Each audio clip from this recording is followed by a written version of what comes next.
조합전 TV 시청자 여러분 안녕하십니까? 2020년 4월 6일 총선 투표일까지 9일 남았습니다. 오늘은 거물 정치인을 모셨습니다. 원로 정치인을 모셨습니다. 우리 서청원 우리공화당 비례대표 2번이시고 8선 국회의원이시고 정치를 1981년부터 했으니까 딱 40년이네요. 그렇습니다. 그러니까 우리나라에서 8선 하신 분들이 역대 국회의원 중에서도 많지 않습니다. 그죠?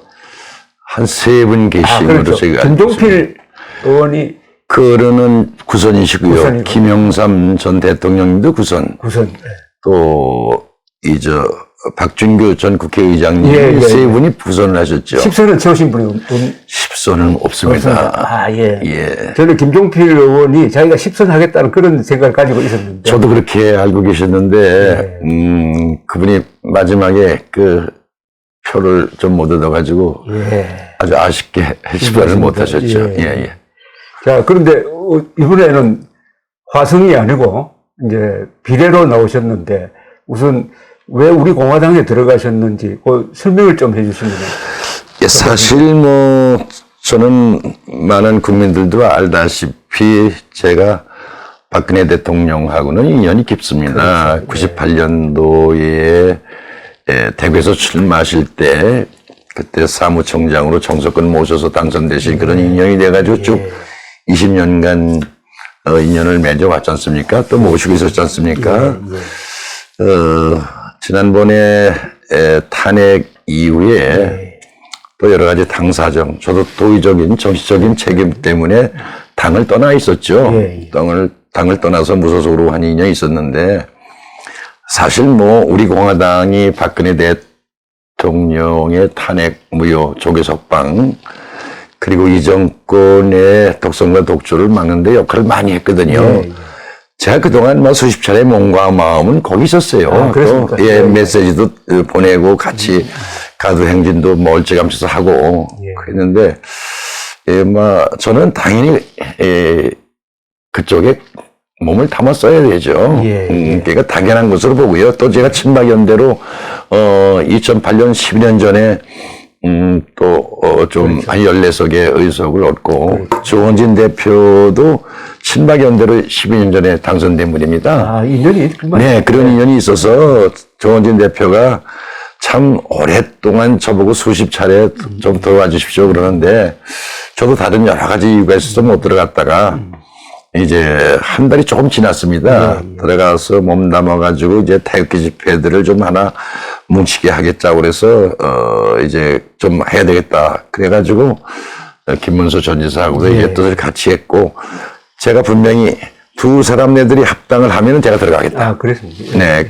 그래서 자유공화당으로 당론을 받고. 그렇습니다. 그때 그랬는데 또 여의치 않게 한 분이 또 떠나서 제가 다시 나갈 수도 없고, 전 또 우리 공화당의 가치가 한 두 가지를 가지고 가는데, 제가 뜻을 같이 하기 때문에 남아서, 조원진 대표가 3년간 고생했기 때문에, 제가 숟가락에도 하나 얹어주는 게, 내가 선배의 도리다. 또 박근혜 대통령을 그동안 도왔던 나의 도리다. 이렇게 생각해서 몸 남았죠. 마침 저는 비례대표를 지금 통합당의 중진 중에서 한 분 앞순으로 모시도록 다 합의해가지고 교섭을 했어요. 제가 직접 교섭했어요. 당신이 좀 이번 와서 선대위원장을 맡아서 해달라라고 했다가 한 일주일여 이상 좀 끌다가 결국 그 양반이 불출마하면서 여기 안 오게 됐어요.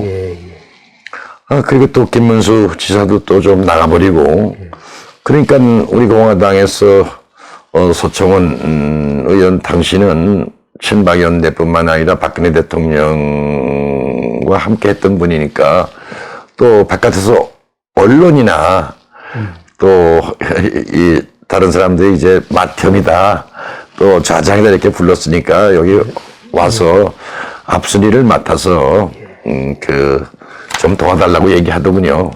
고민 좀 했습니다. 2~3일 고민해서 제가 많은 친지들하고도 또 지역에서도 협의해봤죠. 이런 제의가 왔다. 어떻게 했으면 좋겠느냐. 참 이런 말을 하는 친구가 있었습니다. 다 아실 거예요. 제가 말씀드리면 나중에. 당신이 만약에 21대 구선으로 들어가는 것만 그 자체만 가지고도 보수 우파가 좀 안심이 된다. 안심된다. 당신이 의회 국회에 지키고 있으면 큰 맏형으로서 잘못 나갈 때 당신이 중재하고 좀 야단칠 수 있지 않느냐. 어떤 일이 들어가라. 그러니까 만약에 그런 제의가 왔으면 들어가라. 그리고 때마침 또 우리 공화당의 최고위원들이 이 부분도 주대를 했어요. 그래서 참 뭐 일부에서 저보고 과욕이라고 해서 그런 부분에 대해서 제가 겸허하게 듣습니다.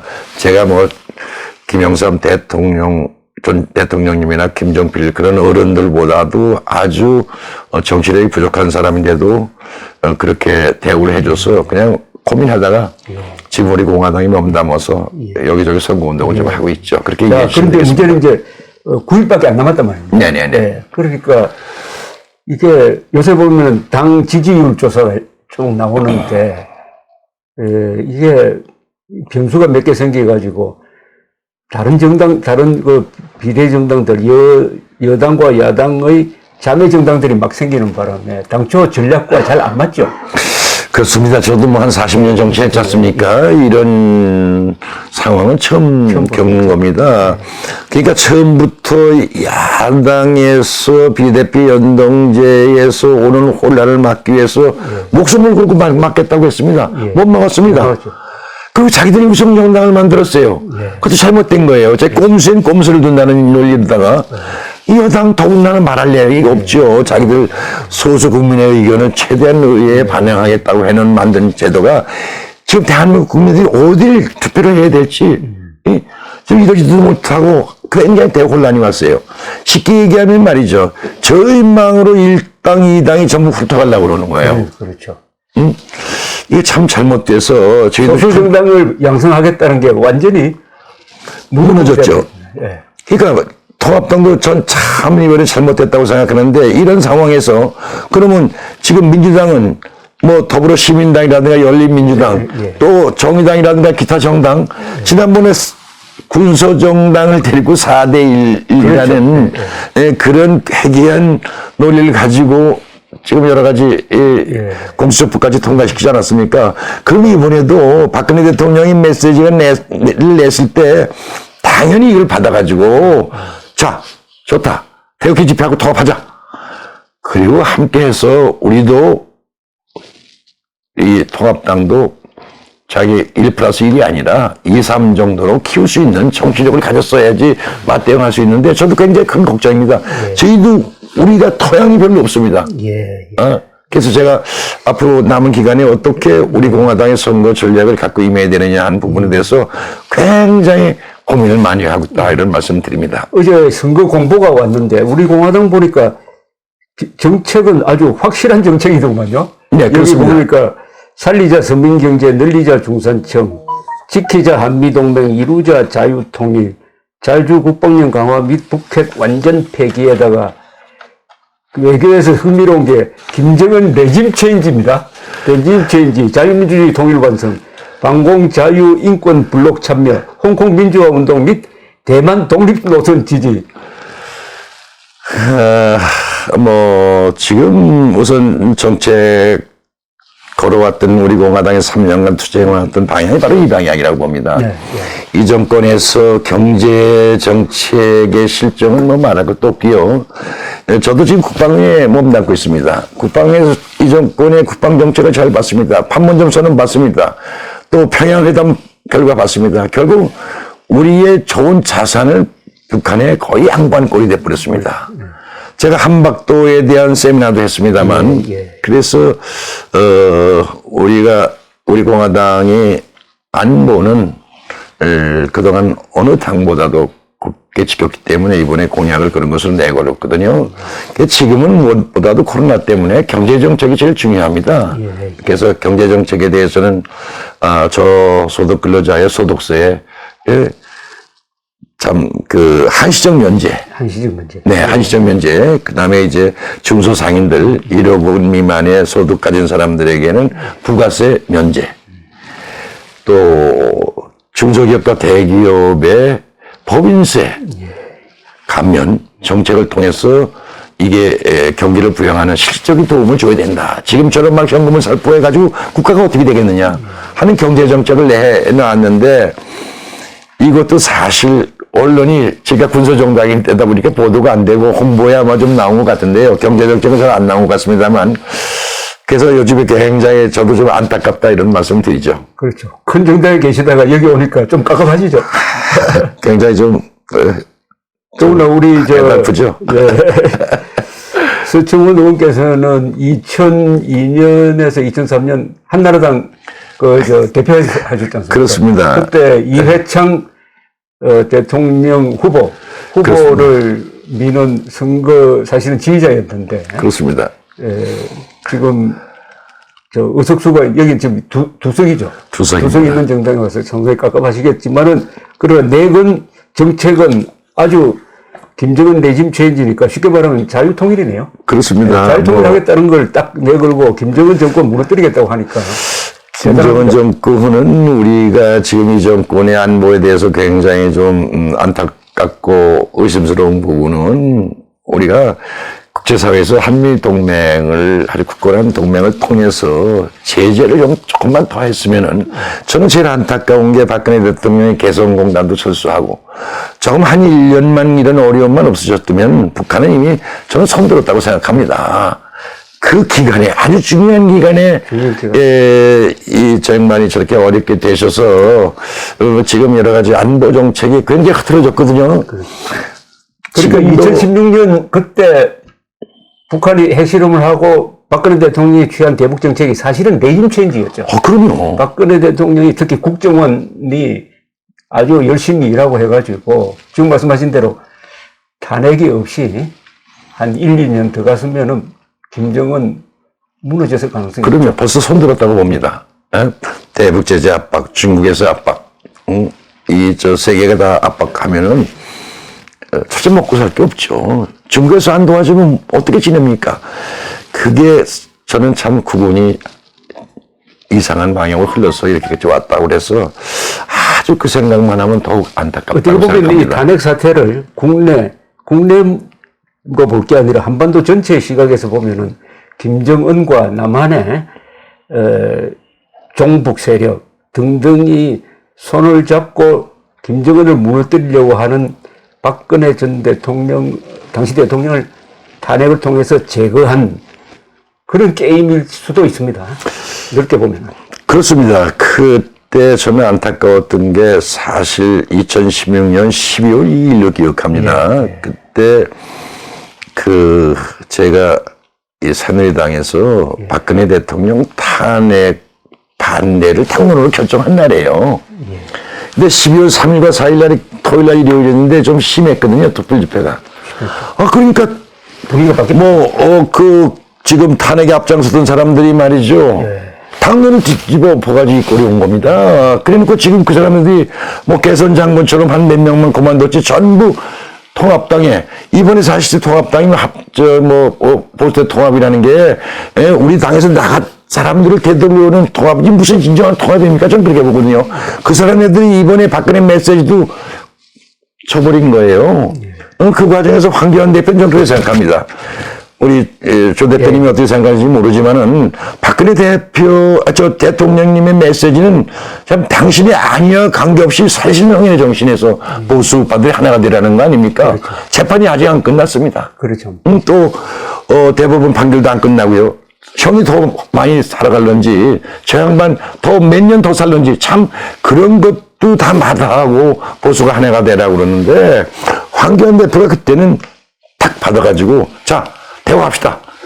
당신이 리더십을 그렇게 발휘했으면 이런 식으로 이렇게까지 안 오거든요. 우리도 이렇게 애를 안 쓰고. 다시 사실상, 탄핵에 한번 그렇게 욕을 배웠죠. 또 그 세력에 의해서 이번에 그 최고위원들이 반대해서 안 된 모양인데 두 번이나 저 양반에게 어려움을 겪게 하는 계기가 돼서 저도 요즘에 통합당 리더십 큰 문제 있다. 앞으로 만약에 선거 끝난 다음에도 저당 일당으로서 왜? 전 친정이기 때문에 잘 되길 바라거든요. 정치적 현실이기 때문에. 또 우리 공화당의 갈대는 어디 있습니까? 지금까지도 뭐 연동형 비례대표라든가 공수처 반대를 같이 해왔거든요. 저도 무소속 있으면서. 예. 근데 이런 것들 때문에 전 요즘에 아주 통합당 아주 좀 개인적으로 신정이다 못마땅하게 생각한다. 정치력이 없다. 우리 함께 했어야 된다. 응? 근데 이제 친박, 비박, 결국 이번에 통합당을 비롯한 이 우파 진영이 이번 선거에서 진다면은 다시 거꾸로 올라가가지고 박근혜 대통령 탄핵을 어떻게 볼 것이냐 하는 데 대한 입장 정리가 안 되었기 때문에 그걸 한쪽은 듣고 가려고 하고 듣고 가자는 세력이 대세가 되는 바람에 결국 우파 통합이 안 되고 그러다 보니까 중도와 손잡는 것도 불가능해져 버리고 해서 이렇게 패배한 것 아니냐 하는 원인 분석이 나올 것 같아요. 그것도 저도 안타깝게 생각하죠. 아까도 말씀드린 것처럼 어떤 일이 있어도 박근혜 대통령이 지금 건강도 안 좋으십니다. 안 좋으신데 그런 메시지를 냈다 그러면 당신에게 불이익이 당연히 올 것으로 생각합니다. 그걸 각오하신 거예요. 했는데. 각오하고 하셨는데 그걸 그래 그 큰 거대 야당이라는 표현까지 써가면서 그들에게 무게를 실어줬는데 이 조건에서 저거 하겠습니까? 그걸 황 전 대표 얼마든지 정치력 있으면 활용을 해가지고 보수 우파 대동단결로 갈 수 있었다는 거죠. 그러면 당신이 결단이, 그 지도자는 제가 가만히 과거의 지도자를 모셔봤는데 용기가 결단입니다. 김영삼 전 대통령도 그렇고요. 그러면 그렇죠. 이걸 받았을 때 누구하고 의논합니까? 당신 지도자의 판단이죠. 이런, 사실성이다. 이런 좋은 기회가 없다. 우리가 과거에 이렇게 잘못한 부분도 좀 이번에 받아들이자. 그래서, 자, 우리 통합하자. 그리고 반대 세력은 그때 좀 무마시키면 되는 건데 우선 추리가 틀려버렸어요. 그걸 여론 수렴 반담에 결정하려고 그러니까 반대하죠. 전 누가 반대하는지 다 압니다. 정치에 무슨 비밀이 있습니까? 그 사람들이 전부 다가 과거에 박 대통령 탄핵에 찬성했던 그 세력들입니다. 그 휘하들입니다. 그래서 지금 저도 뭐 굉장히 죄송하게 생각하고 또 제가 친박연대를 12년 전에 만들어서 아시다시피 12명의 의원들을 참 14명의 의원들을 참 만들어냈는데 그리고서 전 박 대통령 되기까지 그리고 그때 제가 감옥수도 한 1년 갔다 오지 않았습니까? 그리고 대통령 모셨는데 저렇게 되니까 전 그동안 얼마나 괴로웠겠습니까? 또 정치적으로 이 문제를 대통령이 조기에 몸이 아프니까 형집행정지라도 좀 해달라고 제가 얼마나 노력을 했겠습니까? 근데 지금 그런 거 다 떠나서 당신의 또 뭐 마음대로 하라. 난 이 길이 옳다. 이게 보수 우파 구하는 길이다라는 그런 메시지를 보내신 거거든요. 이 의미를 참 잘 알아야 됩니다. 보수 또 우파 아니면 통합당에서. 그런데 저쪽 세력이 탄핵을 추진한 건 단순히 박근혜 대통령을 하는 게 아니라 박근혜 이명박으로 대표되는 한국의 보수 주류 세력을 적폐로 몰아가지고 일종의 체제를 바꾸려는 거였거든요. 그렇다면은 박근혜 대통령 탄핵에 대해서 탄핵을 승복은 했지만은 탄핵은 부당하다. 그리고 감옥에 가서 30년 이상 징역형 선고받는 건 이건 말도 안 된다 해가지고 당시에 친박 세력들이 딸똘 뭉쳐가지고 박근혜 대통령을 지키기 위한 그리고 이명박 대통령까지 지키기 위한 우리 역사를 지키기 위한 그런 투쟁을 했었어야 되는 거 아닙니까? 그렇게 해야 지금 보수가 비빌 언덕이라도 마련했는데 전부 다 사실은 숨어버렸잖아요. 숨었다고도 말씀드릴 수 있고요. 또 이제 그동안에 뭐 아시다시피 박근혜 대통령 탄핵 이후에 지도부가 많이 바뀌었어요. 뭐 비상대책위원장에다 온 사람들의 성향에 따라서 또 이게 당내 그거를 정당화하려는 지도자들도 있었고, 뭐 내가 말씀을 안 드립니다만 잘 보시면 할 거예요. 그리고 자기들의 기득권을 어떻게든지 만들어 보려는 말이죠. 제가 뭐 다들 매도하고 싶지는 않습니다. 그래서 그 과정에서 당을 주도했던 사람들이 이런저런 사람 성향이 색깔이 좀 다른 사람들 이런 사람들이 와가지고 그걸 허투루 놔버렸고요. 또 그렇지 않습니까? 몇 사람이 같이 갔습니까? 한두 달, 3개월 하다가, 3개월 하다가 비상대책위원장을 그만두고 대통령 그만 나왔다, 이랬다 저랬다 하고 하니까 효과적으로 투쟁하기가 참 어려웠던 거죠. 그런 측면에서 저는 우리 공화당의 조원진 대표, 이런 사람들이 참 저는 존경스럽고, 그렇습니다. 그래서 제가 마지막에도 여기다가 몸 담아야 그 양반들한테 죄를 좀 씹는 거 아니냐, 씻는 거 아니냐, 그런 생각에 제가 요즘에 여기서 일하고 있다는 말씀 드리면 되겠습니다. 40년 동안 정치를 하셨으니까 이제 이번 선거를 딱 보이시죠? 어떻게 전망을 하십니까? 이 결과를. 이제 9일밖에 안 남았는데. 글쎄요, 제가 뭐 잘 모르겠습니다만은, 과거에 다르게, 젊은 사람들 일부하고 좌파의 뭉침이 어떤 무슨 조국 사태라든가 이런 거에 관계없이, 뭉쳐가고 작은 세력들이 방해하는 것 보고, 야, 이거 큰일 났구나. 만약에 이번에 보수 쪽에서 과반수 얻지 못한다면 앞으로 국가가 어느 방향으로 갈는지 모르고, 최근에 나오는 뭐 일부의 후보자들이 민주당이라든가 이런 후보자들이 뭐 윤석열을 비판한다든가 조국을 영웅처럼 취급하는 이런 사태가 앞으로 벌어진다면 이 나라는 걷잡을 수 없는 회오리에 몰아치고, 과연 그런 세력들과 싸울 수 있는 야당의 투쟁력 있는 전사들이 나올 수 있는가? 저는 그걸 걱정합니다.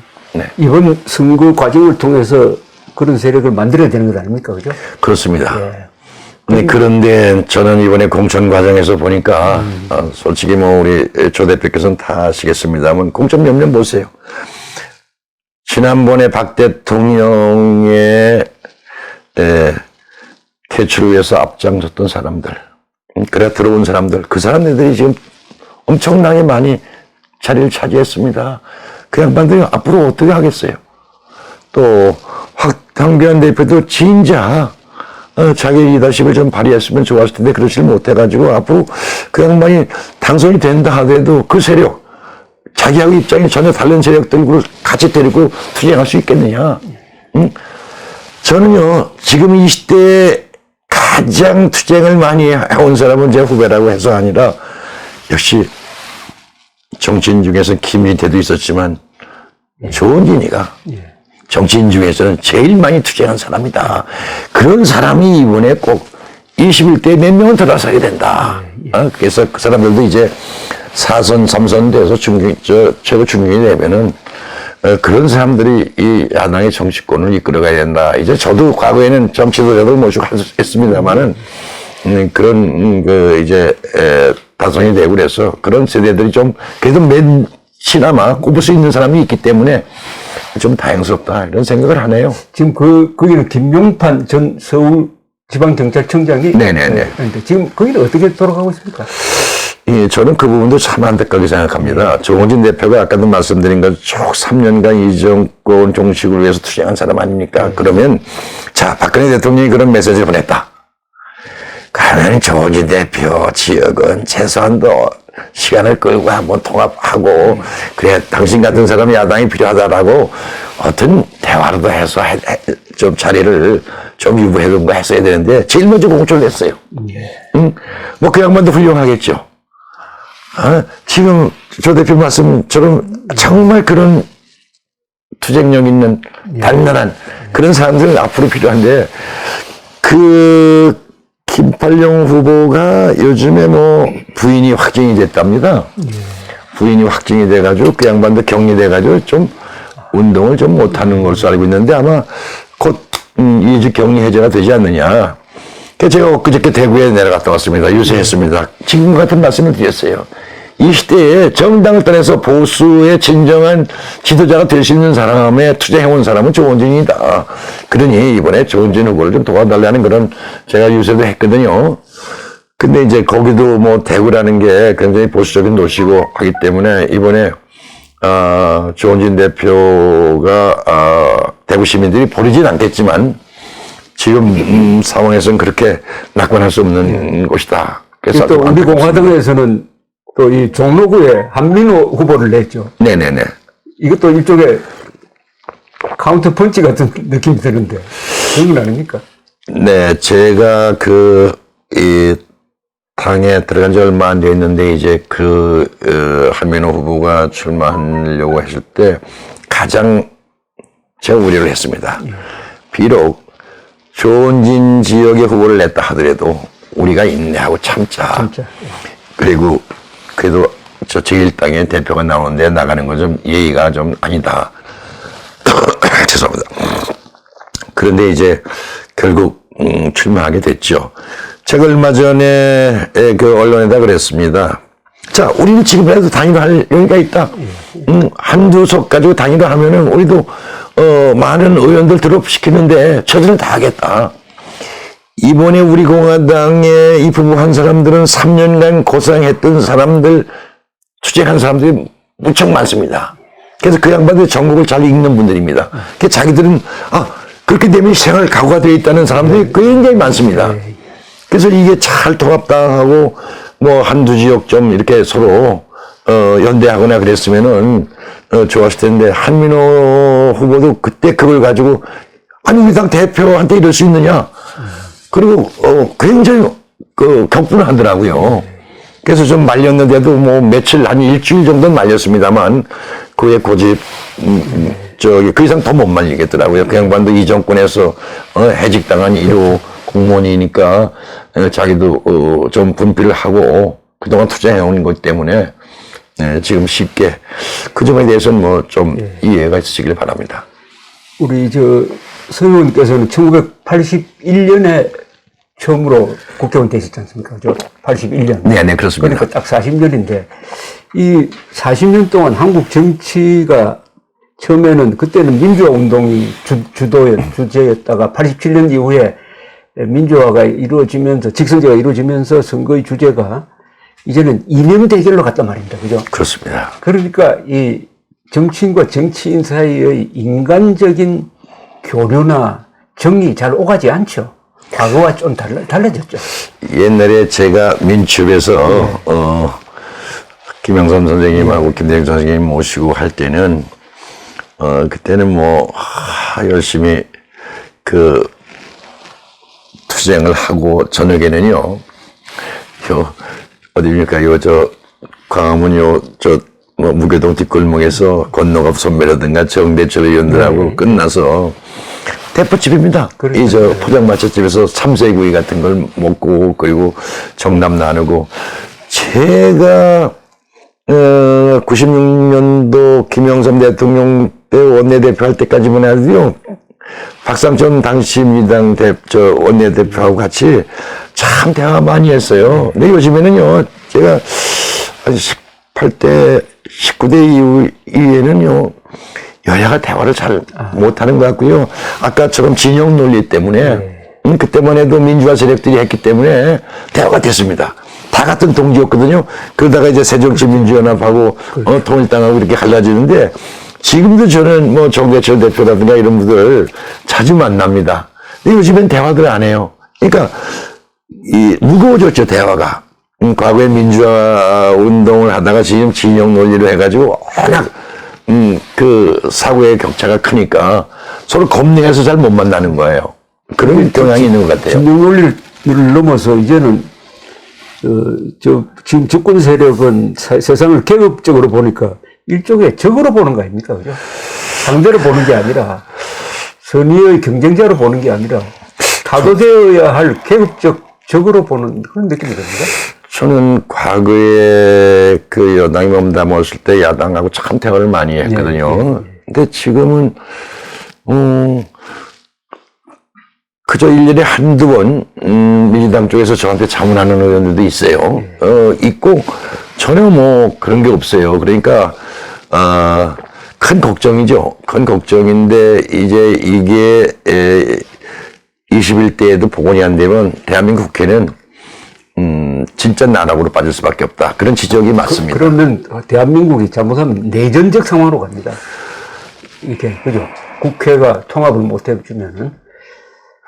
근데 그게 이제 저는 아까도 조 대표께서 걱정을 하셨지만은 야당에서 그만큼 싸울 만한 천사를 와 역할을 할 수 있는 능력을 배짱을 가진 사람들이 과연 지금 21대에 있겠느냐 하는 것도 걱정이죠. 그러면 여당이 과반수가 넘으면 펀펀히 아니 목숨 걸고 싸운다고 했는데 어떻게 연동형 비례대표제 다 넘겨주고 공수처 넘겨줬습니까? 옛날 우리 저 야당 지도자 같았으면요 강단했습니다. 마치 딱 띄고 그렇죠. 의원회관 다 비고 마음대로 해. 그렇게 싸웠어야 돼요. 그래놓고 뭐 저기 그냥 신용만 하다 말랐지 않습니까? 그동안 투쟁 몇 번 했습니까 여기?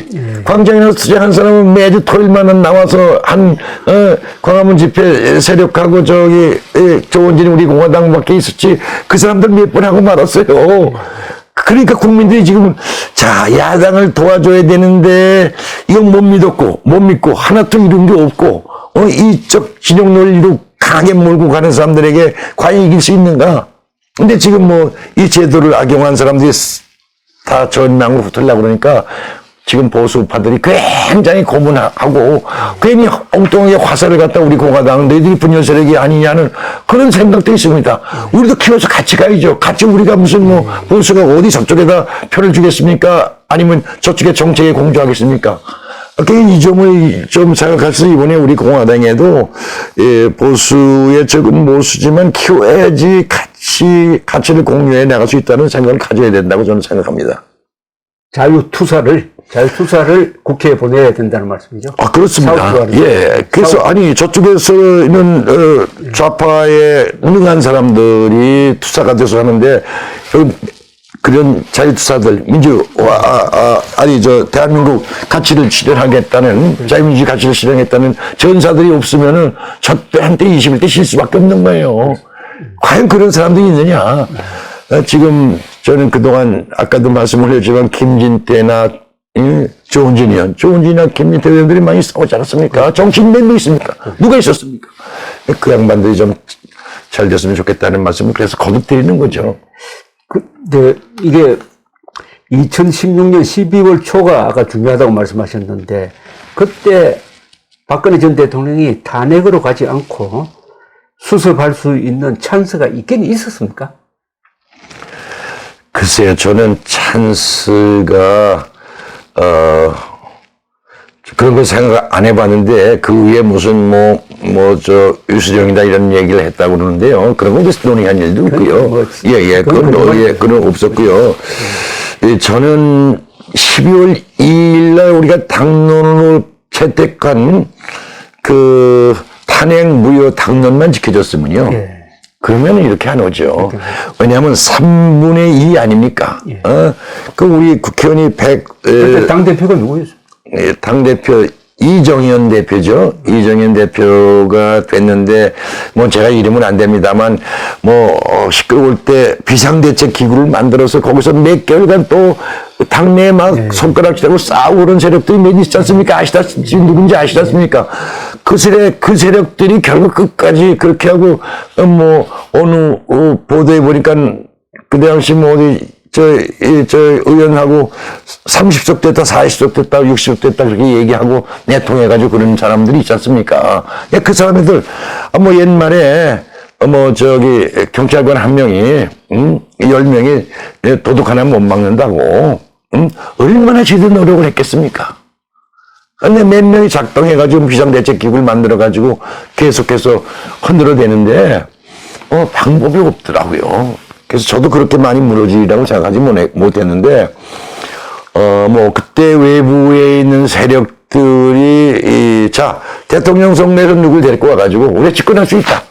그 논리로 그 많은 의원들을 데리고 간 것으로 알고 있습니다. 반기문 유엔 사무총장. 제가 이름은 얘기 안 하겠습니다만, 그래서 그 양반이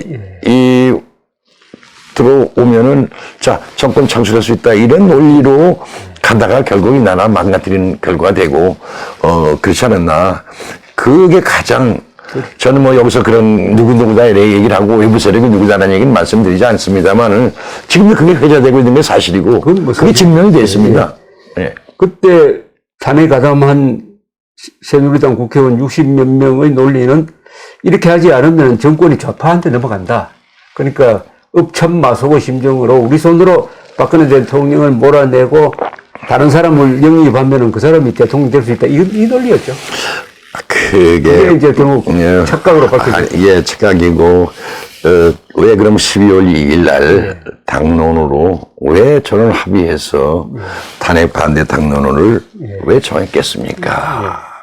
그러니까 이거는 좀 더 지난 역사가 밝혀지리라고 저는 봅니다. 아주 굉장히 안타깝고요. 그것 때문에 저도 뭐 잠도 못 자고 그러다가 고민하다가 결국 우리 공화당에 몸담은 결과가 됐죠. 죄송하게 생각합니다. 저도 뭐 도의적인 정치적인 책임이 없다고는 할 수 없습니다. 그럼 옛날 이야기 중에 하나 더 물어봅시다. 네네. 궁금하게 생각하는 게 2002년에서 2003년 사이에 이회창 대표가 그때 50만 표 차이로 졌단 말입니다. 네네. 예, 1997년에는 30만 표 차이로 졌는데 두 분 다 똑같은 패턴의 실수가 있었는데 97년에는 JP가 손을 못 잡았고 그리고 2002년에는 정몽주가 손을 잡아야 되는데 못 잡았잖아요. 그렇습니다. 그런데 왜 그랬죠? 왜 이회창 씨가 똑같은 실수를 했습니까? 제가 2002년도도 마찬가지고 그때는 뭐 중요한 자리에 없었습니다만은 2007년도에 제가 대표 때 아니죠 2002년 한나라당 대표 때 제가 큰 그림을 그렸습니다. 그림을 그리거든요 대표는. 그래서 그때 역시 JP의 어른을 모셔야 되겠다. 그래서 2002년 10월쯤에 JP의 어른을 우리 딸네 집에서 모셨습니다. 아주 비밀리에. 그때 JP께서 그래 도와줄게. 이 시대의 흐름이 이회창 총재가 후보가 대통령 되는 거야. 제 보안을 유지하기 위해서 모셔서 식사를 하면서 그렇게 간곡히 부탁을 드렸더니 그런 결론을 내렸는데 그 주변에 이회창 후보 주변에 JP하고 아주 멀어진 사람이 있었습니다. 자, JP를 모셔오면은 저 충청도 50만 표를 끌어들이다가 젊은이 100만 표. 그렇게 또 올리고 그랬어요. 미선이하고 의정부 미선이 사건이 일어났는데 거기에 정신들을 팔렸더라고요. 간곡히 얘기를 했습니다. 나중에 우리 최고위원들이 전부 결의했어요. 너무 늦었어요. 뭐 박희태 그때 최고위원도 있었고 그러는데 뭐 최병렬 대표께서도 같이 하자고 그랬는데 결국은 저쪽에다 우리 쪽에 손을 안 들어주셨어요. 그분들 논리에 결정적인 계기가 됐는데 그 위에 어떻든 간에 김대중 대통령이 또 이제 저걸 해서 한강욱 의원을 보내고 그래가지고 JP를 또 모시는 결과가 오지 않았습니까? 그래서 두 차례 제가 그 어려운 일이 노무현 씨가 당선되는 그런 결과가 왔죠. 뭐 좀 더 가끔가다 돌아가시기 전에 JP 어른께서 이제 저희 사위가 모셔오고 정부동에서 그래서 그러고 이제 사위 잘 있어? 그러시는 일화가 있었는데 그때 제 말씀을 들었어야 돼요. 제 말씀을 반대하는 사람들을 얘기 듣지 말고 그 어른을 모셨어야 돼요. 제가 충청도 아닙니까? 충청도 사람들 만나면 소 대표 JP 모셔와야 돼요. 이래 충청도 말로 해가지고 10월 달에 제가 모시고 다 약속을 하셨는데 그 다음에 이회창 총재님 부친이 돌아가셨거든요. 그 두 분이 만나셨다고요. 거기서도 JP께서 손잡고 내가 소 대표 얘기를 많이 들었다는 얘기까지 해서 진정이 잘 될 것 같는데 결국은 손을 안 잡았죠. 정몽준 대표하고 손잡을 계제는 없었습니까? 그때도 저는 그때는 뭐 깊게 관여를 안 했거든요. 근데 그때도 할 수 있었죠. 정몽준 대표가 오랫동안 경제를 일으킨 그렇죠. 분이니까 얼마든지 집권 후에 총리를 좀 맡아서 경제를 일으켜 주십시오라고 간곡히 말씀을 드렸으면 아마 가능했을 거예요. 그런 것도 건의도 좀 드렸는데 그런 것도 다 좀 너무 다들 되신다고 그러고 그러니까 조금 안이하게 생각하지 않으셨나. 그래서 역사가 많이 바뀌게 된 건 결과가 됩니다. 네. 우리 세 분께서 그동안에 모셨던 분이 이제 대통령으로서는,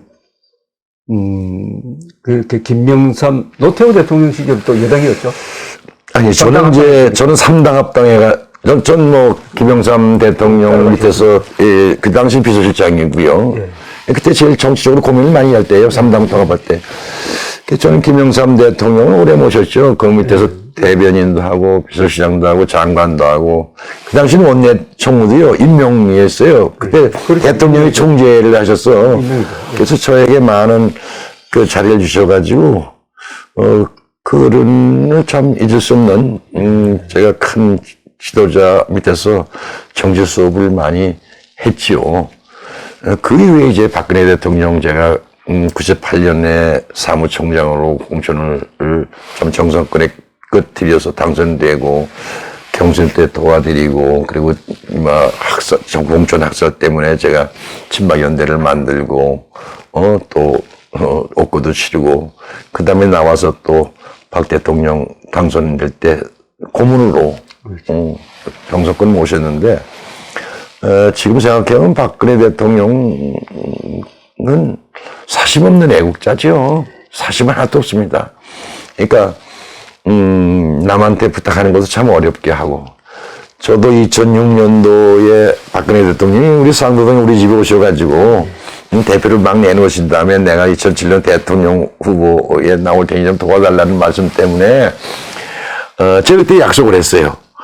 근데 김영삼 대통령께서 나중에 다른 분을 밀라고 그래가지고 내가 그 김영삼 대통령한테 무릎 꿇고 빌었습니다. 예. 제가 박근혜 후보하고 약속을 해서 대통령 말씀을 한 번도 거절 안 했는데 용서하십시오. 이번엔 제가 박근혜 대통령 후보를 도와야 되겠습니다. 그랬더니 박근혜 대통령이 하여튼 서대표 하여간 고집이 세 이러시고 또 양해를 하시고 참 여러 가지 기억들이 많이 나는데 지금도 그분의 아마 부친의 막 좀 혈통을 받으셨는지 아주 애국자라는 건 저는 지금도 부인 안 합니다. 근데 이 박근혜 대통령이 저렇게 억울하게 당했으면은 박근혜 세력이 있었다면 말이죠. 박근혜 세력이 있었다면은 지금 이 우리 공화당보다는 훨씬 더 볼륨이 큰 정치인들이 박근혜 대통령 구명운동도 하고 이렇게 싸웠어야 되는데 김영삼, 김대중은 그런 고초를 겪었지만은 그 세력이 지켜냈잖아요. 그죠? 감옥에 간 김대중 씨를 지켜냈지 않습니까? 또 이 자살한 노무현 세력도 노무현 대통령이 그런 비극을 겪었지만은 결국 지켜냈기 때문에 오늘 집권을 했는데 박근혜 세력은 왜 이렇게 너무 축소되어 작아져 버렸느냐? 네, 차이가 뭐 있죠. 그런 부분에 대해서는 물론 박근혜라는 사람의 본 성격에서도 문제가 있을 거고 그게 좀 아쉽다는 거죠. 그러니까 박근혜 정치 세력은 사실상 너무나 작아져 버렸다. 소멸됐다는 말을 하면 우리 공화당 사람들은 좀 화를 내겠지만은 제가 그 부분 말씀하시는 데는 저도 뭐 죄송스럽고 제가 친박자작이라는 그런 얘기도 듣고 만청이라는 부분에 대해서 큰 책임을 느낍니다만은 저는 그 과거에 그렇게 많이 가지고 있던 세력들이 결국 이제 새로운 지도자들이 오면서 오는 여러 가지 혼돈 이런 것 때문에 지금도 행적으로는 다 그 양반을 위해서 동의하고 고통스러워하고 도울 마음들이 있는데 정적으로는 다 이제 그 양반을 그런데 행적으로는 좀 방법이 다 달라네요. 예, 방법이 다 다릅니다. 그래서 뭐 한국당 지금 통합당에 남아 있는 사람들도 그렇고 또 떠난 사람들도 그렇고 지금 또 옥고를 치르는 사람들도 있고 다 그 양반을 존경하는 마음 행적으로는 다 달라요. 근데 정적으로는 아마 어떤 대통령도 못지않게 많은 그 인원은 아직도 그 마음적으로 남아 있고 그냥 액티비티하게 행동을 안 하는 사람들이 있지만 그런 사람이 좀 남아 있다. 그런 말씀을 제가 드릴 수 있습니다.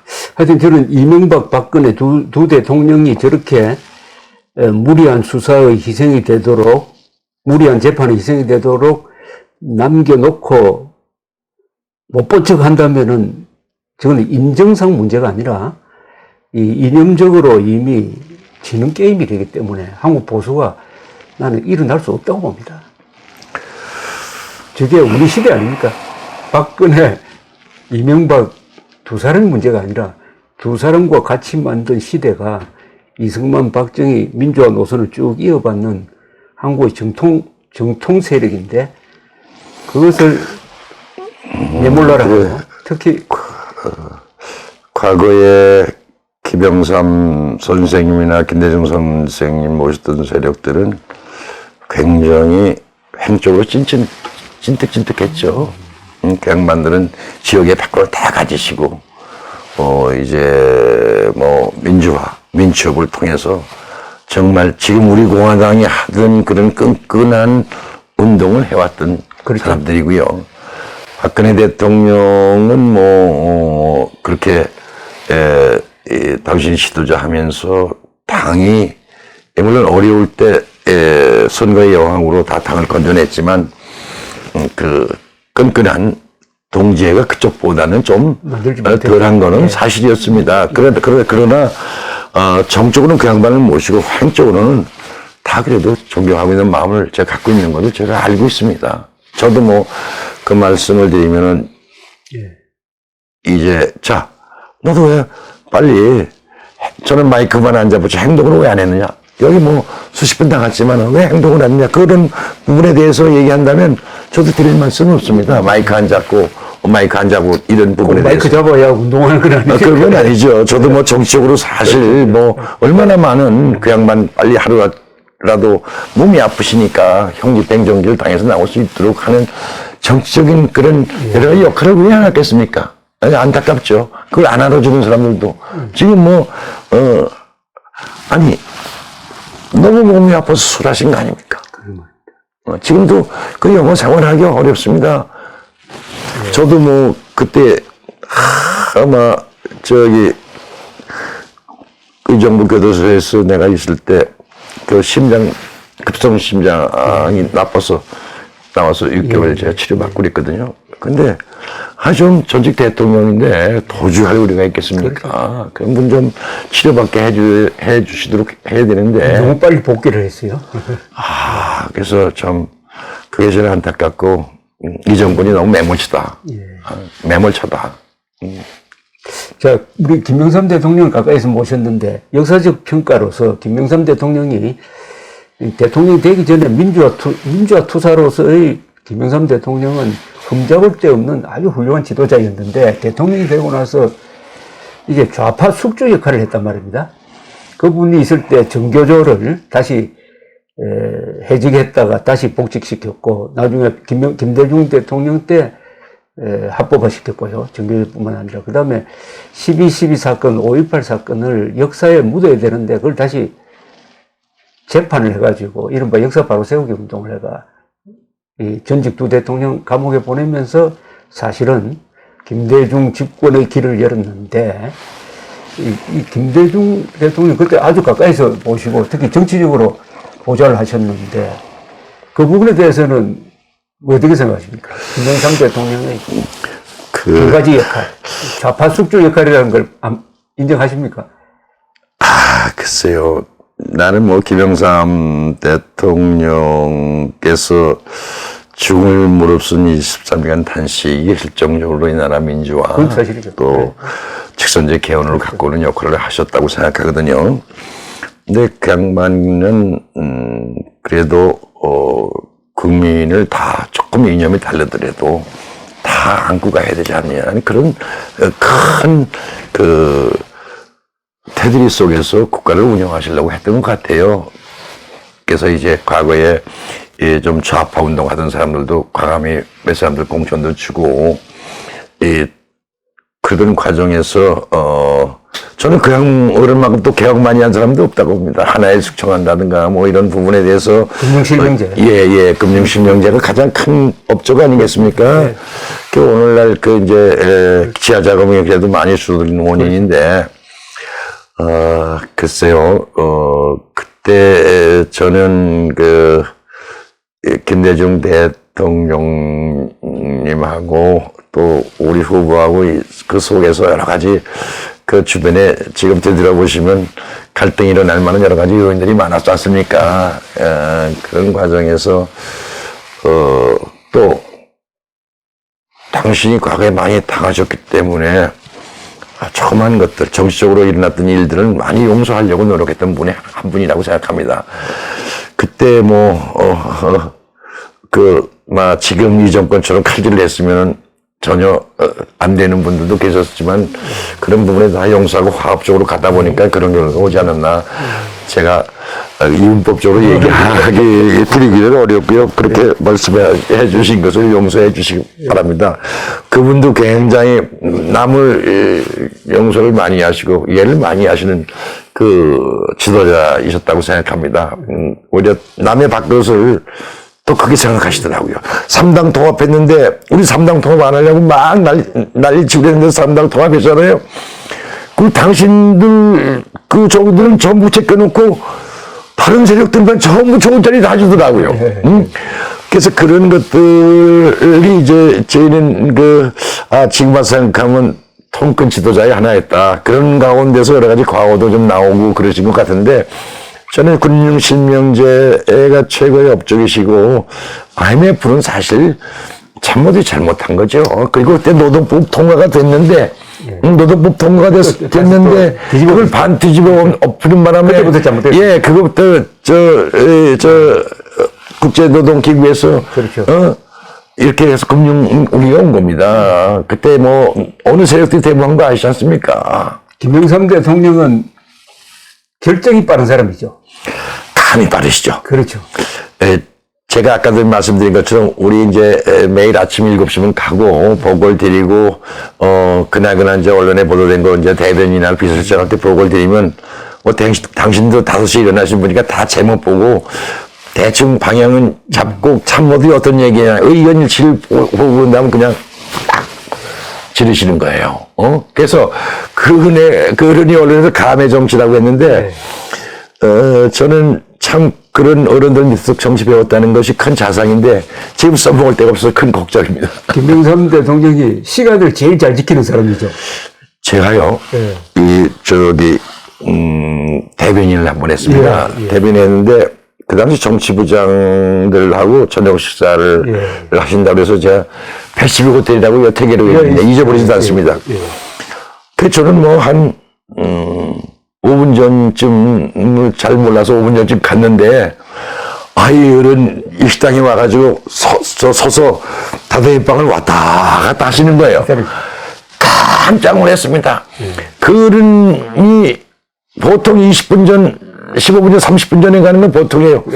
항상 시간 잘 지키죠. 아주 유명한 일화 있습니다. 한번 말씀드릴까요? 어느 뭐 국회의원이 뭐 호텔에서 대통령께서 아마 저녁을 하자고 그러시더만 여름에. 그 양반 한 20분 전에 갔더니 어느 국회의원이 차 세워놓고 신문을 보고 있다는 거예요. 그 양반이 일찍 올라가셨는데 그 의원이 조금 시간이 넘게 와가지고 아이고 총재님 제가 좀 차가 밀려서 늦게 왔습니다. 그런데 이미 호텔 들었으니까 있는 걸 알았단 말이에요. 그래서 늦게 온 거예요. 그 거짓말신 거예요. 그 양반 그 다음에 공천에서 배제시켰다. 시간을 안 지키고. 시간하고 거짓말하는 거는 제일 싫어하시는 분이니까 그거부터 저는 그런 뭐 모임이 있다 그러면 20분 전 최하 20분 전 가서 기다려야 됩니다. 아주 바로 일어나시고 아주 시간을 뭐 철두철미하게 하여튼 우리나라에서 시간이 유명하신 분입니다. 예. 참 이번에 아까 말씀드린 대로 이 4월 총선이 만약 집권 여당이 단순 다수가 아니라 압도적 다수가 될 때 한국의 자유민주주의 체제, 법치주의, 반공 자유민주주의 체제를 과연 유지할 수 있느냐? 이걸 우리 국민들한테 알려야 될 거 아닙니까? 그죠? 국민들이 알아야, 어느 당을 찍든지 하여튼 그걸 알고 찍어야 되는데 지금 딱 코로나 사태 때문에 전부 내가 뭐 여기 받는데 해당이 되느니 안 되느니 이거 가지고 지금 논쟁을 하고 있습니다. 어떻게 하면 이 국민들을 깨울 수가 있겠습니까? 참 이건 뭐 아까도 말씀드린 것처럼 그 야당이 중요한 건데 그 역할을 못했거든요. 근데 지금 다 잊어버렸습니다. 많은 국민들이 그게 걱정스러운 거죠. 이 정권이 얼만큼 소득 위주 경제 정책부터 또 외교 또 국내 뭐 여러 가지 사태 같은 것 잊어버렸고 오직 코로나로 갔고 지금 여야가 지금 뭐 막 돈 풀기 시작했어요. 나는 야당도 아까 그러지 않습니까? 50만 원씩 주겠다고 하지 않습니까? 큰일 난 거 아닙니까? 필요한데 어려운 사람들 영세 상인이라든가 저 근로자들에게 반드시 필요한 것에 돈을 줘야 되는데 막 풀어낼게요.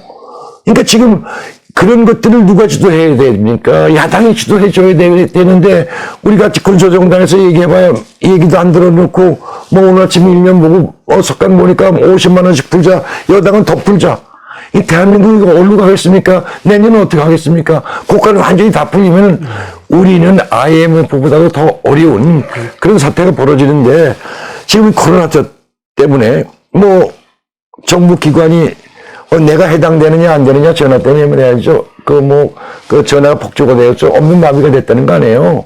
그러니까 이 선거는 누구도 예측하기 어렵습니다. 막 현금 살포해가지고 매표 행위를 한다고 지금 얘기하고 있지 않습니까?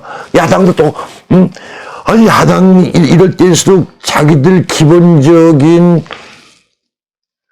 이 전략이라고 그럴까, 이런 걸 채워야지. 어떻게 같이 여당하고 엉켜서 포퓰리즘으로 현금 살포하고, 네가 많이 주니 내가 많이 주냐 경쟁하는 이런 선거가 돼서 저는 이건 누가 바로 잡겠어요? 국민들이 거기에 관심이 있습니다. 그래서 저는 큰일 났다고 봐요.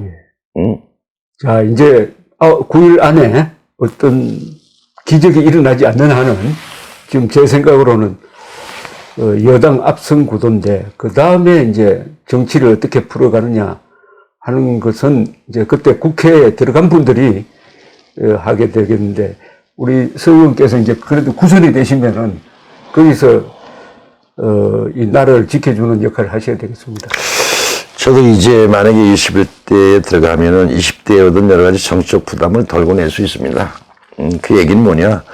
그동안 저도, 탄핵을 못 받은 책임과 도의적인 그 느낌 때문에 좀 한 2년간 정이 있은 편이 아닙니까?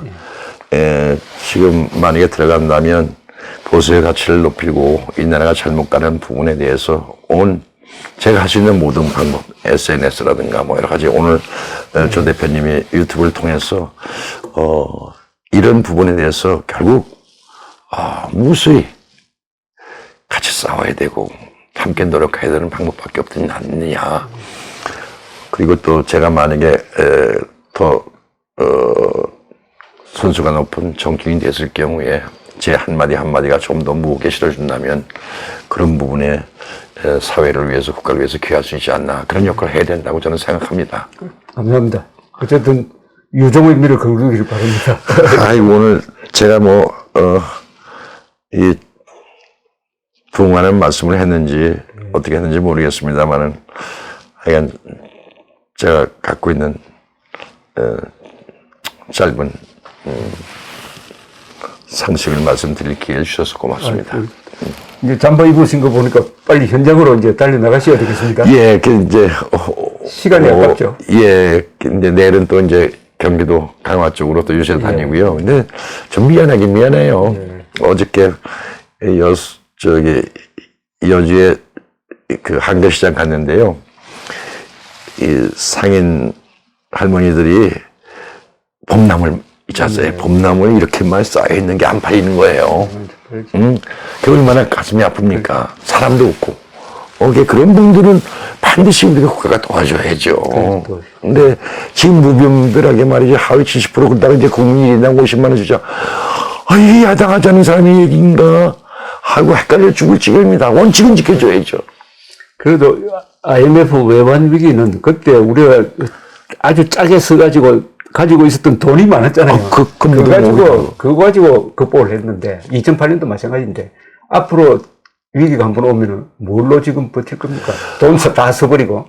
큰일 났죠. 큰일 나죠. 뭐, 이제, 한미 스와프도, 뭐, 또, 미국도 코로나가 저기 돼서 오려면은 어떤 상황이 벌어질지 몰라서 하여튼 걱정입니다. 고맙습니다. 감사합니다. 예. 고맙습니다.